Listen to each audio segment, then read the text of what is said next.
Lectura del Santo Evangelio según San Mateo. Gloria a ti, Señor. En aquel tiempo dijo Jesús al gentío: el reino de los cielos se parece también a la red que echan al mar y recoge toda clase de peces.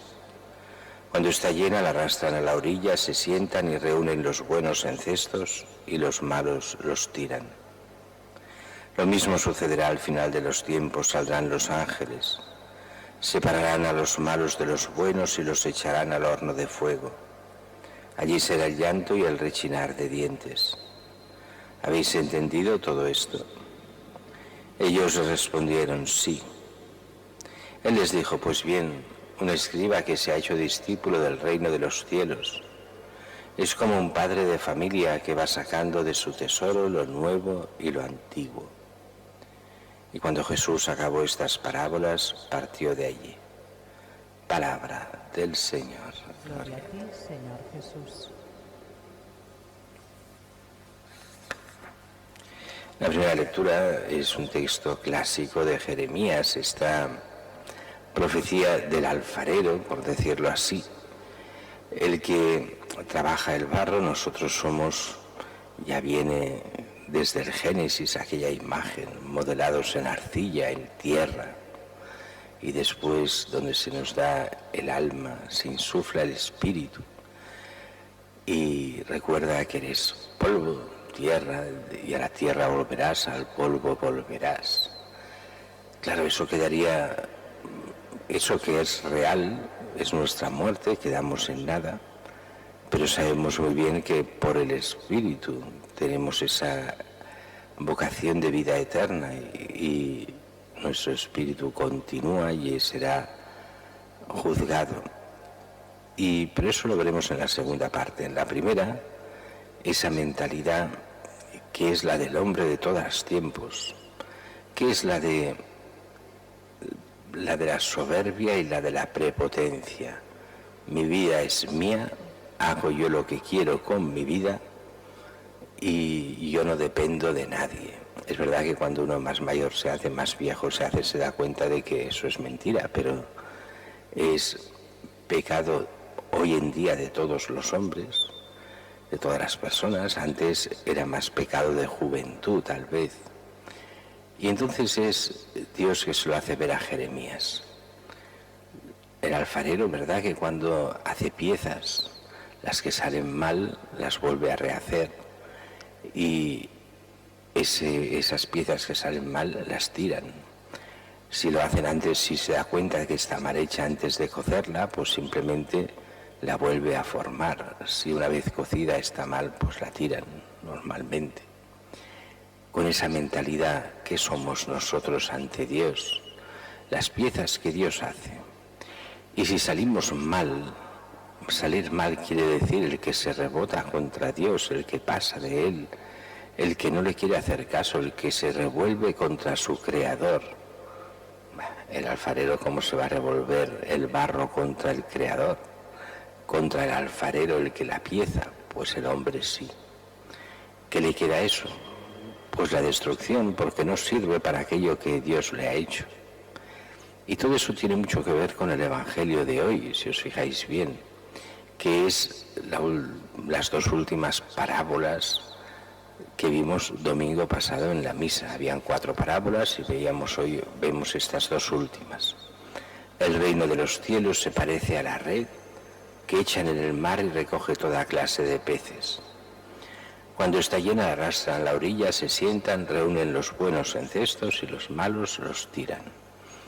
Eran estas redes famosas que recogían de todo, estas largas de más de 400 metros con esos pesos que se ponían relativamente cerca de la orilla, que iban arrastrando esas redes hasta que se cerraban y recogían todo tipo de peces. No era un banco en concreto de un tipo de peces, sino todo lo que había en la zona. Los buenos ancestas, lo demás se tira. Y eso representa la humanidad y representa el juicio de Dios. Lo mismo sucederá al final de los tiempos, el momento del juicio final. Saldrán los ángeles, separarán a los malos de los buenos y los echarán al horno encendido. Y como siempre aquí viene el gran problema, los malos y los buenos. Pero los malos y los buenos no con la medida humana, no con miras humanas, no lo que cada uno piense que es, sino con la mentalidad de Dios, ante Dios quién es bueno y ante Dios quién es malo. Si fuéramos honestos al 100%, deberíamos decir, ante Dios, todos malos. Si vosotros que sois malos sabéis dar cosas buenas a vuestros hijos, cuánto más el Señor dará, Dios dará el Espíritu Santo a aquellos que se lo piden, dice el mismo Evangelio. Vosotros que sois malos. Entonces, esta bondad, ¿de dónde viene y cómo se identifica? Es la bondad de la gracia, es la bondad de los que aceptan la gracia de Dios y vivir como hijos de Dios. El que vive en gracia, el que se alimenta de su palabra, el que se alimenta de sus sacramentos, viviendo en gracia de Dios, el que sabe confesarse, pide perdón, recibe la gracia, el que está con Cristo, el que se ha hecho hermano de Cristo, el que se ha hecho hijo de Dios. Ese, no el que simplemente viene a misa. Puede haber mucha gente de misa que sea desgraciada, que esté fuera de la gracia de Dios. Hablamos del que vive en gracia de Dios. Ese es el que Dios considera bueno, aunque conservemos siempre el pecado original, aunque se nos perdone de él, pero lo conservamos y hemos de estar siempre atentos. Y lo curioso es que, y eso pasa siempre, o casi siempre, el que vive la gracia de Dios se sabe pecador y sabe la capacidad de mal que puede llegar a hacer. El que se cree bueno, ese es el peor de todos. Por eso todos los santos se consideraban pecadores y grandes pecadores. Y decías, pero si este es un santazo que no sabría hacer el mal aunque quisiera aparentemente. Pero ven y reconocen el pecado que hay en ellos y cómo tienen que luchar contra el pecado y buscar el bien y dejarse llevar por nuestro Señor y luchar por ello. Mientras que el que se considera bueno es aquel que pasa de Dios, pero yo soy buena persona, yo soy muy bueno, yo no hago nada mal a nadie, yo ayudo a todo el mundo.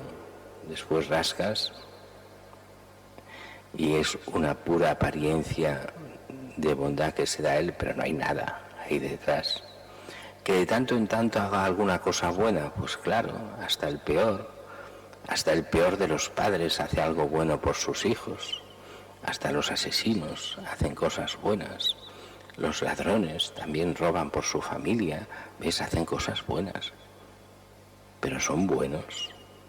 De bueno ya decimos no hay ninguno, pero aquí el Señor nos dice, oye, que aquí nos jugamos mucho, que aquí nos jugamos la salvación y la condenación, que al final de los tiempos, buenos y malos, y no buenos como pensáis vosotros, sino que es el Señor el que ve la bondad de verdad, de lo que habéis hecho, de los que me habéis seguido, de los que habéis querido seguir la gracia, de los que habéis dejado formar, como decía el alfarero en la primera lectura. Entonces, como diciendo a los apóstoles, ¿os enteráis que va a haber un juicio y que unos se salvan y otros se condenan? Y el mundo de hoy dice, no, si esto el Evangelio lo dice solo para que seamos mejores, para darnos miedo, pero eso no es verdad, todos se salvan. Y el Señor insiste, pero ¿os dais cuenta de lo que os estoy diciendo, de lo que estoy enseñando? Como diciendo, ¿habéis entendido todo eso? O sea, eso es así, queda claro.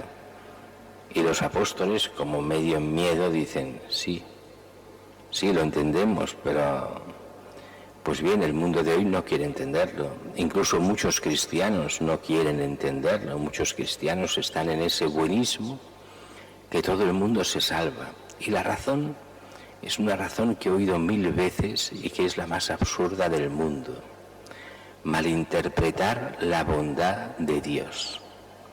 Ver a Dios como un personaje, un viejete de esos de barba blanca, muy viejo, muy bueno, tan bueno que es incapaz de condenar a nadie, tan bueno que es tonto y no se entera de las cosas y por eso todos se han de salvar. Y en realidad Dios no es así. En realidad la bondad lo que quiere es, la bondad de Dios lo que quiere es nuestra conversión y nos deja esa libertad. El que no quiera a Dios, no lo quiere. Dios no obliga a nadie a salvarse. Dios lo ha hecho todo por nuestra salvación y ha dado su vida por nosotros. Pero nosotros hemos de cambiar nuestra vida, convertirnos cada día a Él para poder entrar en el reino de los cielos.